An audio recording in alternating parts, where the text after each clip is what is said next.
It's about a remarkable girls volleyball team in Iowa City, Iowa, that experienced two unexpected and difficult challenges last year, leaving the team and its community devastated as the season got underway. As our Frank DeFord reports, what followed was an inspiring and bittersweet year, with an ending the likes of which is generally reserved for fairy tales. If you think high school girls volleyball sounds like a nice little game, then you haven't been to Iowa City. Here, girls volleyball is serious business, with some of the best young players in the country going head-to-head. And everyone in town watching in packed gyms or, that's right, live on TV. The girls who've come through here have reached the heights. Big-time college scholarships with dreams of national titles and Olympic medals. This is a story about a girl who achieved none of those things, but might be the most celebrated one of them all. Hi, I'm Caroline Found. I'm a 5'8" setter. Until last year, Caroline Found played for Iowa City West High School. She was the team's setter. Number 9, Caroline Found. The quarterback, the one who ran all the plays. All state as a junior, Caroline helped lead her team to the 2010 state title. But more than that, she was the team's heart and soul. People were drawn to her. It was like a moth to a light. Which could sometimes drive her coach, Kathy Bresnahan, crazy. At times, she could be a coach's nightmare. Oh, yeah? Well, you never knew what she was going to do. You know, we'd be warming up for a match, and I couldn't find my setter, and she'd be off talking to the other teams. Away from the court, Caroline was the team's goofy ringleader. And while she loved being just one of the girls, her teammates say that she looked for ways to stand out, right down to her nickname. She hated being called Caroline. She'd always be like, call me Line, call me Liner. Never Carol. She wouldn't answer. Never. Why? She thought I was like an old lady. Yeah. My wife's named Carol, I want you to know. And Line knew how good she had it. The youngest of three, her father Ernie, a doctor, and mother Ellen, a consummate volunteer, were the kind of parents that everyone wished were theirs and welcomed everyone into their home. Like after Caroline's end-of-the-year banquet. We are having a celebration party for parents and families and friends. Everybody. In their backyard barn, Ernie built a kid's paradise, where the main attractions were the giant 40-foot swing and the basketball court. Kids would just come out and play poker out in the other room, shoot darts. To hang out. To hang out. The Founds, it seemed, had a picture-perfect life, until in a few short months it would all be shattered. Without warning, in the spring of 2011, Caroline's mother, Ellen, was diagnosed with stage 4 pancreatic cancer. A shock, I guess, would be an understatement. It all just kind of came out of the blue. And pancreatic cancer is pretty terminal. Pretty terminal, pretty bad. Told that Ellen had only months to live, Caroline dedicated the upcoming volleyball season and her sneakers to her mother. By August, just days before Caroline's first game, Ellen was admitted to the hospital and the end seemed near. Coach Bresnahan remembers waiting for the inevitable phone call. But when it came, she couldn't believe her ears. Very matter-of-fact and said, there's been an accident, and Caroline was on a moped and didn't survive. And what was your response? Disbelief. I didn't believe him. I mean, in my subconscious, I immediately thought they meant Ellen. Of course. And I said that. I said, you mean Ellen? They said, no, Caroline. But then no one could believe the news. Caroline had been to a church youth group meeting till 9:30, planning to go home and then head here to the hospital where she would spend the night with her mother. Riding along on a moped that she'd borrowed from a friend, she came down a familiar road that she'd traveled on hundreds of times before. But somehow she lost control of the moped and struck a tree. Caroline died instantly. And the way I found out is when I pulled in the driveway, there was a sheriff's car there. And I knew what that means. I knew I had to go into the hospital and tell Ellen. Of course, medication was, she was on some medications and things to try to help with her discomfort. I'm not quite sure how well it sunk in right at first for her, but... I just dropped my phone. And I just like screamed. I didn't know what to do. And I called Kelly and I just asked her, like, is it true? A few days later, the team stood together at Caroline's viewing, joined by hundreds of people, even whole teams from across Iowa, who stood in line for up to 4 hours to pay their respects. Anytime someone loses a child, Yeah. the grief is overwhelming. I would not belittle anybody else's loss by thinking ours was more important, but this was a kid that reached so many people. The funeral was held the next day. Ellen had to be transported by ambulance and wheeled into the church, there to sit by her husband before her daughter's casket. And when the service was over, Ernie prepared to help Ellen leave. Son of a gun, I started to get the wheelchair ready, and she said, I'm going to walk out of here.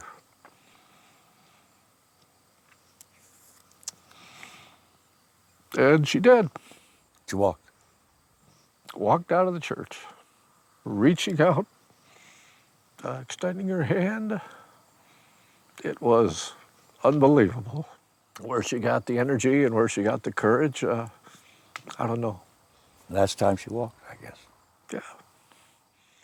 7 days later, Ellen Found passed away. In just 2 weeks' time, Ernie had lost both his wife and a daughter. And the team from Iowa City West faced a daunting season ahead. Not that it mattered. Yeah. We were going to be horrible. Horrible. Yeah.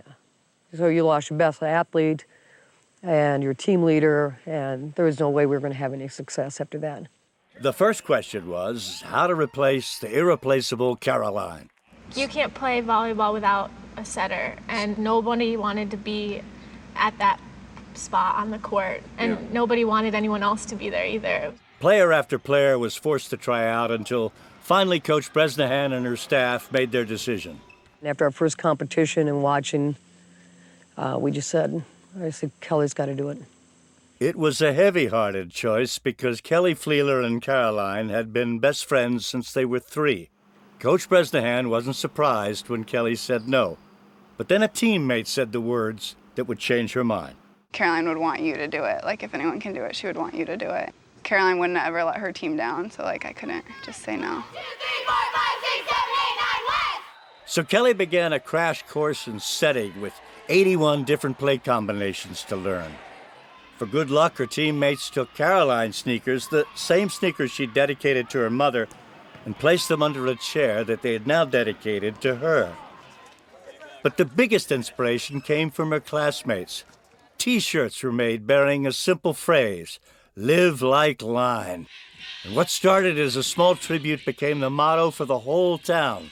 And as news of Caroline's story spread, requests for the shirts poured in from across the state.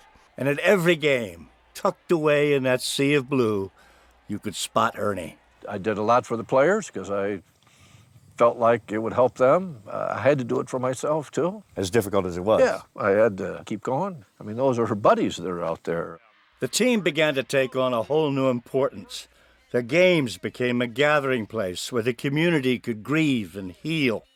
It was a lot of pressure for a bunch of 17-year-old girls, and it showed. In Caroline's position, Kelly struggled. Another error. And the losses began to pile up. Coach Bresnahan was having a hard time, too. One day after practice, she broke down and looked for some kind of reassurance from Caroline. I said, Caroline, I need to know you're okay.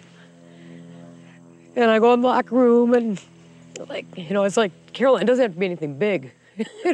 Just give me some sign that it's all right. And all of a sudden, there's 2 pennies heads up. And then I happen to see some other kids in the locker room. I said, you guys, we need 1 more penny, 3 pennies from heaven. Taken from the old adage, the superstitious coach always believed that pennies found in 3s were sent from heaven. And I go out of the locker room to leave, and right at the bottom of the locker room door was a 3rd penny. And then after that, we just kept finding pennies all the time, groups of 3. Pennies from heaven. Yeah. And that's when Coach Bresnahan saw the team kick into gear. Kelly developed a steady presence in the middle, and the wins started to come. Then it was time to celebrate some.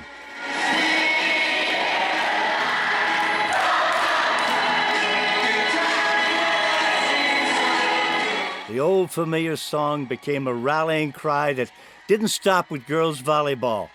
The softball team joined in. And then everyone together at homecoming.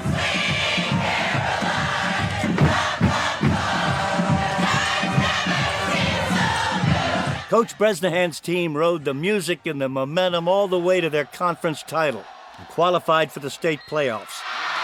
And they quickly won their first match. They won their second one just as easily. And next thing they knew, they'd made it back to where no one expected they'd be. Iowa City West needs just one more victory to repeat as state champions. The team stepped onto the court feeling confident, but they played like they were back on their heels. Costly errors put them 2 sets down. City Eye another attack, and that goes between a couple of West players. To take home the title, they'd have to win the next 3 in a row, a seemingly impossible task. We had all kind of got a little bit of a feeling of, well, it's been a nice run. It's been a nice run, but not quite. But Line's teammates had other ideas. We were like, okay, now we need to actually play volleyball. Losing just wasn't an option. Point by point, the girls clawed their way back into the match until it was all evened up in the final set. And Iowa City West has come right on back. But their opponents got the first crack at the title. Championship point. Oh no. Net serve. The serve went right into the net. It was almost as though there were divine intervention. A few points later, West got their shot at finishing it out. And that's Iowa City West for the championship match point. They sent it off to the left side, and a nice dig out of there by Molly Mason. Stump dumped over. It's down! They've done it! And the championship to the women of Troy. We had to do it for Caroline. And it was just like relief that we honored her as best we could. The outpouring of love and affection and pride, it was just overwhelming. And Ellen and Caroline were, you could feel them. So the team had believed like Line, and Kelly had played like Line, and Line's team was the champion again. Good times never seem so good. So good, so good, so good. It's over now. Her class is gone. They've all gone to the winds. Yeah, Will people remember Caroline Found? I think so. It's kind of like paying it forward. I think a lot of us want to embody her best traits. She was a pretty amazing kid.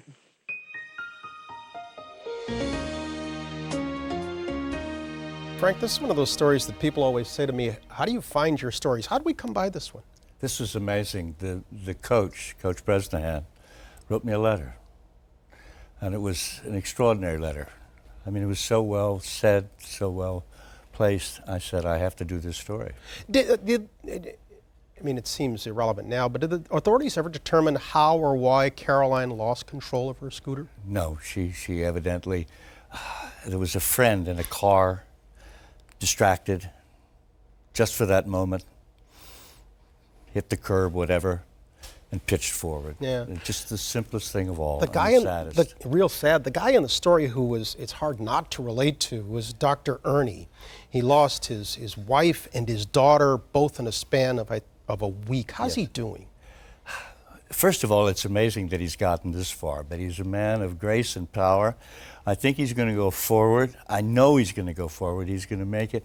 Let me tell you, we had a party in which he invited us when we were out there. He did magic tricks, and here's what he's working on. He's determined to memorize Casey at the Bat.